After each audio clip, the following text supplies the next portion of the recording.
My sister uninvited me to her 18th birthday because I couldn't afford a $300 dress code. She texted, "You'll ruin the aesthetic." I didn't reply. But on the day of the party, I showed up anyway, in the gown I designed myself. People turned. Then I saw her cry in the bathroom. I'm a 26 female, and my sister Soraya just turned 18.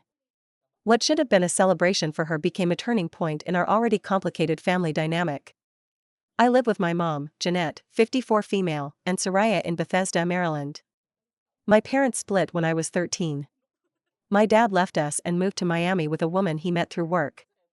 He had always been emotionally distant, but after the divorce, he all but ghosted me. He stayed in contact with Soraya, though. She was his baby girl, and I guess she always had a shine to her that I never did. After high school, I got into RISD, Rhode Island School of Design, to study textile and fashion design. It was my dream. I was the quiet kid growing up, the one who spent hours sketching, stitching scraps, gluing rhinestones onto thrift store shirts. While other kids wanted a car for their 16th birthday, I wanted a Juki sewing machine. I still remember how proud I felt when I got into RISD.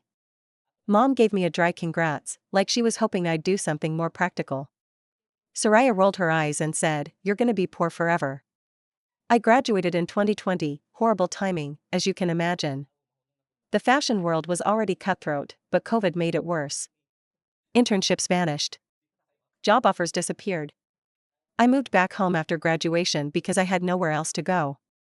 I picked up a job at a local coffee shop in Bethesda Row and worked late nights sewing commissions for Etsy customers and designing small pieces for independent clients. Mom didn't really hide her disapproval. She hated that I was still playing with fabric instead of finding a real job. Meanwhile, Soraya was getting thousands of likes on her TikToks and prepping for her final year of high school. She was obsessed with the idea of her 18th birthday being a milestone event. She wanted a party that would be iconic and aesthetically cohesive. Her words, not mine. Everything was being planned down to the finest detail. The venue? A ballroom at the Ritz-Carlton in D.C. The theme? Parisian blush, whatever that meant. Mom was all in. She said it would be an investment in Soraya's social future. The budget? Apparently unlimited. There was going to be a flower wall, a catered sit-down dinner, live violinist, pink cocktails, a mini red carpet for photos. All of it. I stayed out of it, mostly. I knew I couldn't compete with all of that. But I still wanted to show up and support her. Despite everything, her attitude, the jabs about my clothes, the way she paraded around like I was some embarrassing cousin instead of her own sister, I still wanted to be there. To show up looking like something. When I asked about the dress code, she said, "Only high-end gowns. Think Dior, Chanel, or custom designer. Nothing under $300. I laughed at first, thinking she was joking. She wasn't. I told her, gently, that I couldn't afford something like that, but that I could make my own. I even showed her a sketch, a rose-tinted silk gown with asymmetrical draping and subtle floral embroidery along the hemline. I had spent weeks working on it in my spare time. It wasn't haute couture, but it was beautiful and unique. It was me. She stared at the sketch for maybe 3 seconds and said, "I mean, it's nice, but it's just not really the vibe. Like, if you show up in that, people might assume we're broke or something."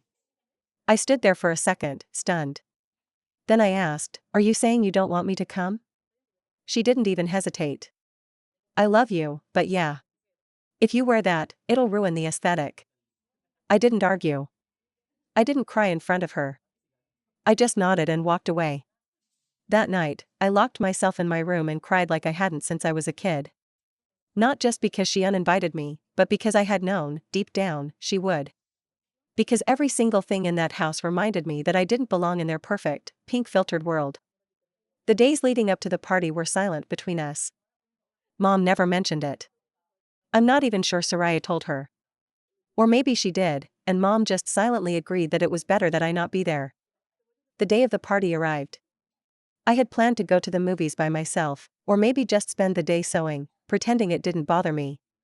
But around 4 p.m., I walked past the dress form where my gown was hanging. The light from my window hit it just right, making the silk glow like crushed petals. And I don't know why, maybe out of spite, maybe out of pride, but I put it on. I styled my hair, applied soft makeup, slipped into the heels I wore to my senior showcase, and took the metro into DC. I told myself I'd just peek in, then leave. Just be there for a moment. When I arrived, the doorman gave me a once-over and opened the door without question. I guess my dress passed the test. Inside was like stepping into a dream: pink chandeliers, floral installations, tables set with gold flatware, ice sculptures, a perfume bar. People were sipping champagne and laughing like they were all starring in some luxury teen drama. Then I saw her. Soraya stood under a cascade of pink roses, surrounded by friends, wearing a blush sequined gown that looked like it cost more than my college tuition. Her hair was curled and pinned just right, makeup flawless. She looked perfect. Untouchable. Until she saw me. She blinked, did a double take, and then her expression dropped. Not anger, not fear, just shock. Then whispers started. Heads turned. I could feel eyes scanning my dress, taking in the details. A couple of girls came up and asked me where I got it. One even said, "Oh my God, are you a designer?" I didn't answer. I just smiled and stood quietly. 10 minutes later, Soraya vanished. Curious, I followed at a distance, weaving through the guests and waiters, until I found her in the hotel restroom, hunched over the sink. Her makeup had smudged. She wasn't sobbing loudly, but her shoulders shook, and her phone was clutched in one hand like she'd just read something awful. She saw me in the mirror. "Why did you come?" she whispered. I walked in and stood beside her. I didn't raise my voice. I didn't insult her. "I belong there," I said. "Just like you." She didn't reply. After that brief, tense exchange in the Ritz bathroom, I turned and left. I didn't wait for her to say anything else. I didn't want to give her a chance to say something that might cut deeper than she already had. The truth is, I had nothing left to prove. When I stepped back into the ballroom, the mood had shifted. People weren't as giggly and animated as before. Maybe it was my imagination, but I swear some were watching the bathroom door, like they were waiting for drama to spill out. I caught eyes with Bree, one of Soraya's closest friends. Bree had always been decent to me. She'd complimented my DIY pieces at family barbecues or birthday dinners before, and she gave me a look that was complicated. Like she wasn't quite sure whether she should come talk to me or avoid me completely. She walked over eventually and asked, "Did Soraya invite you?" I thought, "She uninvited me," I said, calm as ever. "I came anyway." Bree looked me up and down again. "That dress is unreal, Anika. Seriously. Everyone's been talking about it." And she meant it. She wasn't faking niceness. That's the part that almost undid me. "Thank you," I whispered. After that, I hung back near the edges of the party. I didn't mingle much. I just sipped on the champagne and kept to myself. Occasionally, someone would walk over to ask about the gown, where I got it, what designer I used, or if I was someone from the industry. Each time, I'd just say I designed it myself, and their eyebrows would rise in pleasant surprise. One woman, a friend of my mom's named Clara, even asked if I had a business card. I didn't. I hadn't made one since college. She gave me hers and said to reach out. Her sister ran a boutique in Old Town Alexandria and was always on the hunt for fresh talent. I stayed maybe another half hour before quietly slipping out. I didn't want to make a scene. And I didn't want to have to look my mom in the eye. I walked 5 blocks before calling a lift back home. It was cold, and I remember watching my breath as I sat on a bench outside a 7-Eleven in my heels and silk. I felt ridiculous and powerful at the same time. Like a rebel princess who'd just defected from the royal family. When I got home, Mom was already there. I hadn't expected that. I figured she'd be at the Ritz till midnight, at least. She was standing in the kitchen, still wearing her floor-length evening dress, arms folded. "You embarrassed her," she said, flatly. I didn't reply. "She's been crying for the last hour." "What were you thinking, Anika?" I stood there in my handmade gown, mascara smudged from the cold wind, and listened to her scold me like I was a child who had drawn on the walls. "She uninvited me," I finally said. "She didn't mean it like that. You should have known she was stressed. You should have had the maturity to step aside." I did step aside. Then I changed my mind. She exhaled like I'd just told her I'd robbed a bank. "You think showing up in that, whatever you stitched together in your bedroom, was going to fix things?" You showed her up. You made her look insecure on her birthday. I stared at her for a long time. And then I just said, "Do you even hear yourself?" She blinked. "I designed this gown. I hand-stitched every inch of it. You've never asked me about what I do. You've never even looked at my work. I spent years killing myself to get into RISD, and you treated it like I enrolled in clown college. I have been quiet and polite while you built Soraya into this little porcelain doll you parade around. And the first time I show up and look like I belong somewhere, you act like I broke something." She didn't speak. "I'm not going to apologize for being visible." Then I went upstairs, slowly took off my dress, hung it back on the form, and cried for a long, long time. I didn't speak to either of them for several days after that. Soraya stayed holed up in her room, probably licking her wounds and blocking me on whatever platforms she hadn't already. Mom avoided me completely. The silence in the house was thick, like syrup coating everything. The funny thing is, that party changed everything, but not in the way anyone expected. A week later, Bree posted a reel from the party, just a montage of clips with music overlay, but I showed up in a couple of the shots. My gown, caught in the hotel lighting, looked stunning. She even tagged my IG handle in the caption when someone asked who I was. And then, I started getting DMs. Most were compliments. A few were from boutique owners. One woman in New York even asked if I could make something similar for her daughter's prom. It was surreal. I'd spent the last year sewing in the dark, metaphorically and literally. Suddenly people were noticing. When I showed Mom the messages, thinking she might finally be proud, she just said, "Don't let it get to your head. People get excited easily online." That stung more than I expected. But I didn't let it stop me. I started posting more of my work. I began taking better photos of my designs, talking about my process. I even reached out to Clara's sister, and that turned into a small collection I sold through her boutique. Soraya didn't say a word through any of it. Not even when I was featured in a tiny local spotlight piece for DC Creatives. Not even when one of her favorite influencers reshared my design. She just ignored me, like I was a glitch in her story. But I know she saw it. I saw her look at me sometimes when she thought I wasn't watching, like she was trying to figure out how I had become a problem she couldn't delete. There's more, but I'll stop again here. What's wild is that I never wanted any of this to happen the way it did. I didn't crash her party to steal the show. I just wanted to be seen, by my family, by the people who always expected me to shrink so Soraya could shine. And for once, I didn't shrink. About a month after the party, I started renting a shared workspace in Silver Spring with a few other local designers and small business owners. It was nothing fancy, just a sunlit studio space in a converted warehouse, with creaky floors and walls thin enough to hear the buzz of someone else's sewing machine. But it was mine. I no longer had to sew on the edge of my twin bed, hoping no one spilled coffee near my sketches. I began building my website, photographing my pieces, and networking at local makers markets. Slowly but surely, I started getting orders. First prom dresses, the bridal party gowns, then someone reached out about creating a custom piece for a local DC gala. I was still working part-time at the coffee shop, but now I had traction. Something I built with my hands was starting to move on its own.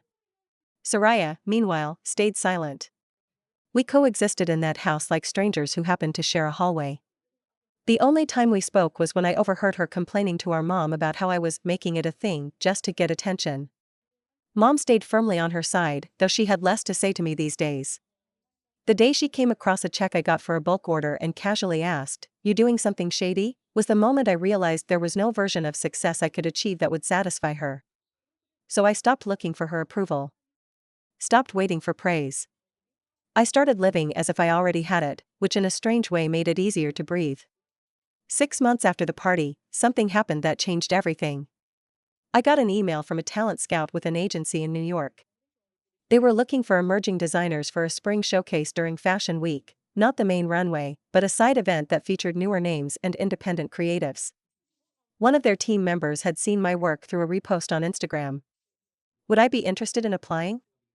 I thought it was spam at first. I almost deleted it. But I didn't. I spent the next 2 weeks putting together a small capsule collection. 5 pieces. All blush tones, my personal middle finger to the girl who told me I ruined an aesthetic. They were airy, textured, unconventional. I sewed until my fingers were numb and my eyes were red. When I was accepted into the showcase, I cried. Not because I made it, but because I didn't need anyone else to get me there. The night before I left for New York, I got a call from my dad. He hadn't spoken to me in over 2 years. Not since I turned 24, and he decided I was too old to expect anything from him. He said he heard from Soraya that I was chasing fashion stuff. He asked if it was real or just another hobby. I told him I didn't need anything from him, just to stop calling. I hung up, blocked his number, and immediately felt like I had shed something heavy I'd been carrying since I was a kid. New York was everything. Nerve-wracking, chaotic, dazzling, and entirely out of my comfort zone. But I met people. People who saw me. One of my pieces ended up in a feature on emerging designers by a small but respected fashion blog. A week later, a boutique in Soho placed a small wholesale order. Back home, it made waves, at least within the circles that cared about that sort of thing. I didn't tell Soraya. But she knew. She followed the boutique on Instagram 2 days after they tagged me. And then came the final blow. The revenge I never intended, but that fell into place like it had been waiting. Soraya was in her first semester at George Washington University, studying communications. She had been working toward launching her own lifestyle brand, a blog, a line of lip glosses, maybe even a clothing line down the road. She posted mock-ups of a capsule collection, minimalist hoodies and fitted dresses, most in blush and ivory. One day, someone sent me screenshots. She had added a gown to her concept line. One that looked familiar. Very familiar. It wasn't a straight copy, but the silhouette was mine. The fabric type. The gathering detail at the side. Even the placement of embroidery. She'd taken my dress and made it more TikTok friendly. I didn't go public with it. I didn't need to. Instead, I had a designer friend of mine, a friend who'd once interned with a DC-based fashion lawyer, reach out to her as my representative and deliver a simple, polite cease and desist. Nothing aggressive. Just enough to make a statement. She took the post down within hours. Later that week, she posted an ambiguous Instagram story about being betrayed by people who should be rooting for you, followed by a soft launch of a pastel sweatsuit line that barely got engagement. And here's the best part, her lip gloss brand flopped before it launched. Turns out she was banking on a promotional campaign tied to a micro-influencer she'd gotten friendly with online. That influencer? She DM'd me a week before launch, asking if I'd be interested in collaborating on a photo shoot instead. I declined. Kindly. But I told her everything. She ghosted Soraya the next day. Now? I live in a little studio apartment in Adams Morgan, surrounded by plants and spools of fabric. I'm not rich. I'm not famous. But I'm free. I wake up when I want, drink coffee from mugs I made in a pottery class, and sketch out designs I don't need to beg anyone to understand. My client list is growing slowly.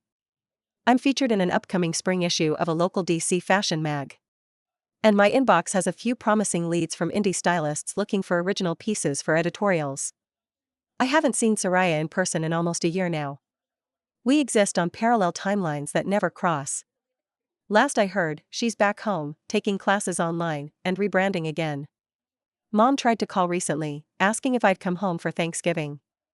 I told her I had plans. I didn't.